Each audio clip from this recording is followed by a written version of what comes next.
Vers l'an 30 de notre ère, Jésus meurt crucifié par les Romains sous l'accusation de roi des Juifs.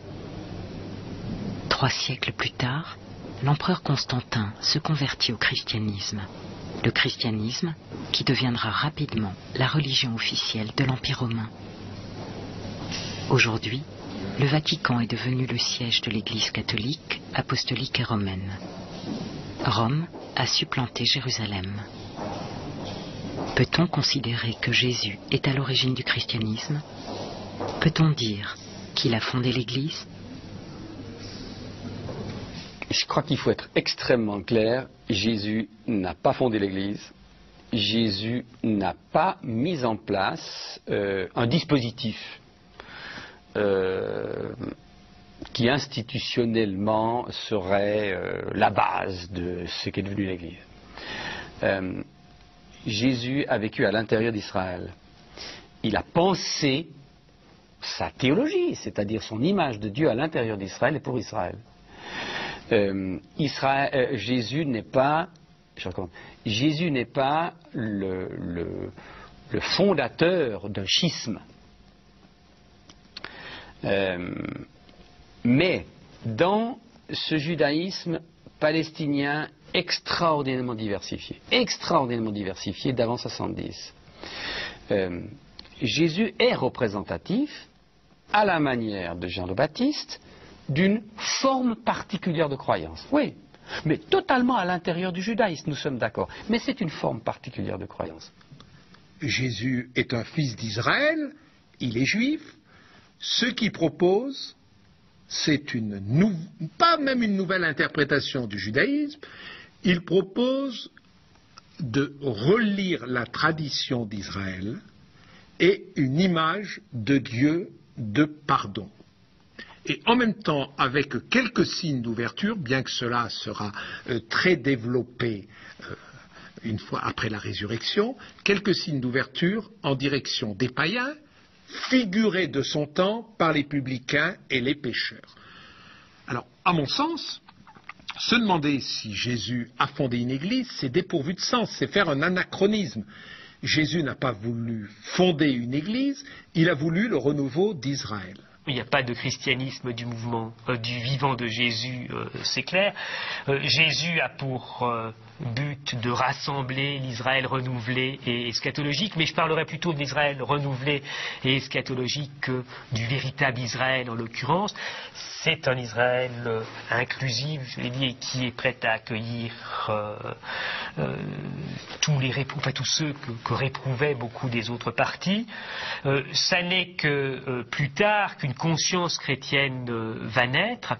Elle va naître relativement rapidement quand même, dans la mesure où à la fin du 1er siècle, on peut dire, me semble-t-il, qu'il y a le mouvement chrétien est amené à se positionner de manière autonome.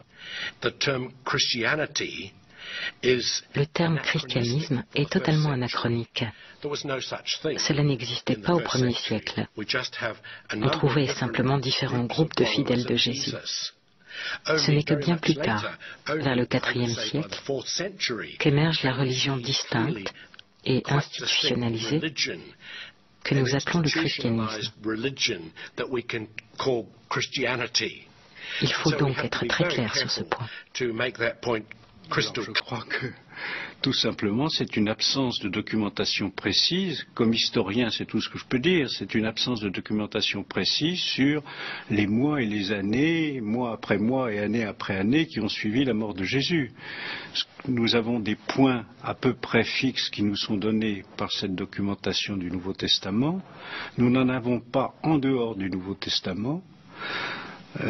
Donc, avec ce que nous avons, nous ne pouvons affirmer que certains moments où nous savons que le christianisme, par exemple, est sorti de Jérusalem, que une communauté s'est formée à Antioche, qui a eu une importance décisive pour la suite du développement du christianisme de la foi chrétienne. Je n'ose même pas parler du christianisme. À ce moment-là, on a affaire à des juifs qui adoptent la foi au Messie, c'est-à-dire ce qu'on peut appeler des juifs chrétiens, on n'est pas encore à l'époque où on pourra parler d'un christianisme autonome. Il faudra attendre des dizaines et des dizaines d'années, à mon avis, avant de pouvoir en parler.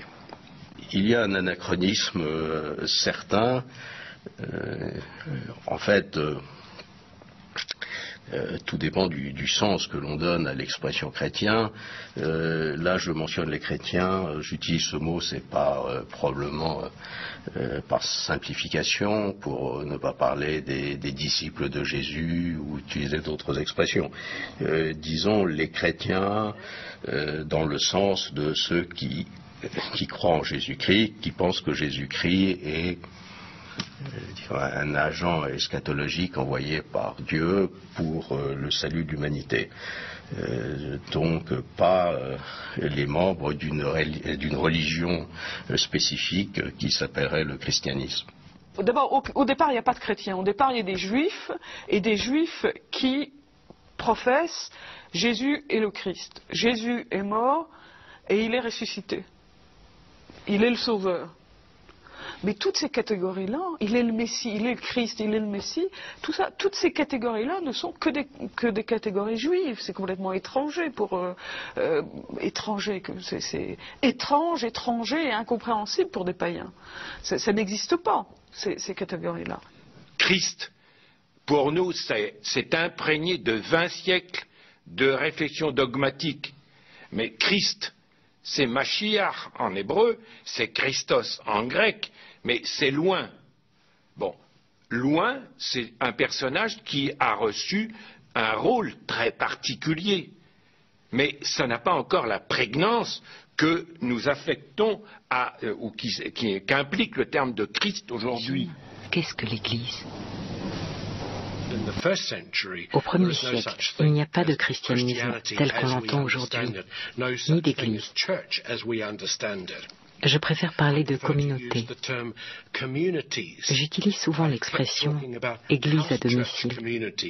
Je veux souligner qu'il ne s'agit pas d'une église en tant qu'institution, mais de petits groupes de fidèles de Jésus qui se retrouvent dans une maison, ici ou là, en petit nombre, peut-être 30, 40 au plus, en petits groupes, ce qui est bien sûr très différent de notre conception du christianisme en tant que religion mondiale.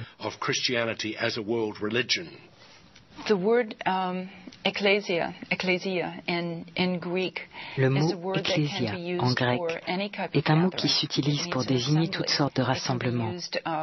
Il signifie simplement assembler, assembler au sens politique. Il peut aussi être employé pour décrire une assemblée synagogale, l'assemblée des fidèles. Or, c'est une inévitable tentation, si l'on traduit ecclésia par église, de lui donner l'air d'une institution chrétienne. Cette traduction apporte au concept un poids qu'il ne pouvait absolument pas avoir au milieu du premier siècle. D'un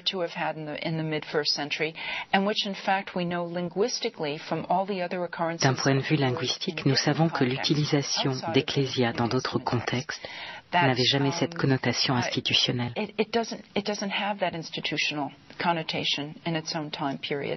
ce qui me paraît, moi, très intéressant, c'est de se rendre compte que c'est seulement au chapitre 5 du livre des Actes que pour désigner cette communauté, on emploiera le mot « Église ». Car ça nous dit tout simplement que tout naturellement, la communauté ne s'est pas d'abord désignée comme Église, elle s'est désignée comme communion, comme disciples.